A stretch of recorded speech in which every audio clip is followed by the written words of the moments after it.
For those who don't know me, my name is Ria Foster, and I'm the owner of the communication channel /TCC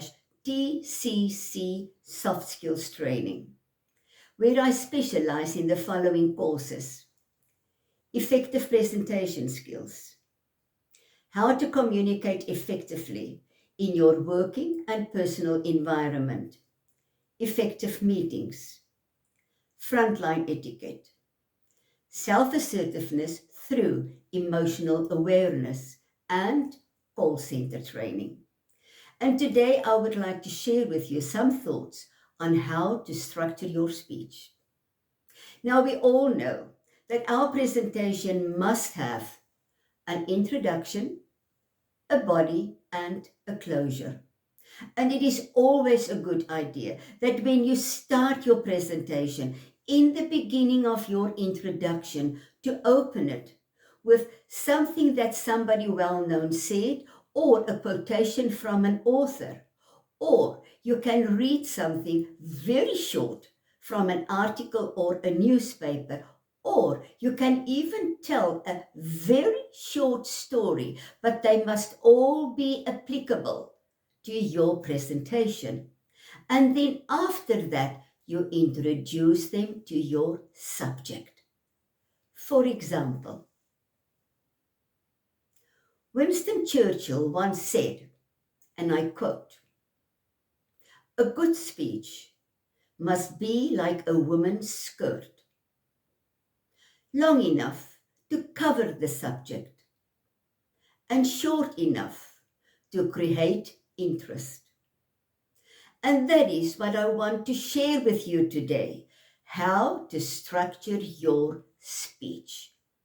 And then maybe you can add a little bit more what you're going to talk about. But then you get to the body of your speech. Try not to have more than 3 argumentative points. Firstly, secondly, thirdly, and then the closure. Never, never say, "In conclusion," or "lastly," or "I would like to close with." Never. You must always keep your audience in suspense. Rather say, "I would like to send you home with the following thought." Or say, "I trust that what I shared with you today, you will benefit from it in the future." Now, I always say to my students, your speech is like an oyster. It has 2 shells.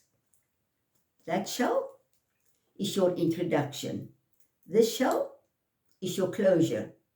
That food inside is the body of your speech. Now, you must always wrap up your speech by bringing something that you said in the beginning, in your introduction.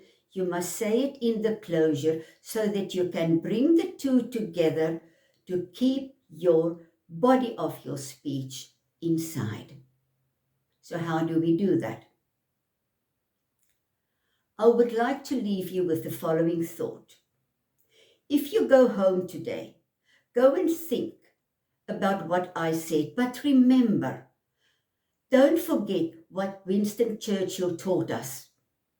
Don't let your speech be too short, or don't let your speech be too long. Thank you. And there's your speech, nicely wrapped up. Let us quickly look at the timing of your speech. If your speech is going to be 15 minutes, take 3 minutes for your introduction and 3 minutes for your closure. The rest you can divide through the body of your speech.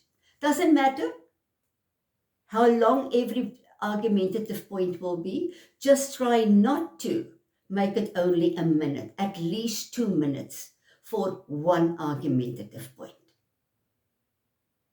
I trust that what I shared with you today, you will benefit from it. And I hope that you will remember what Winston Churchill taught us today. Till next time.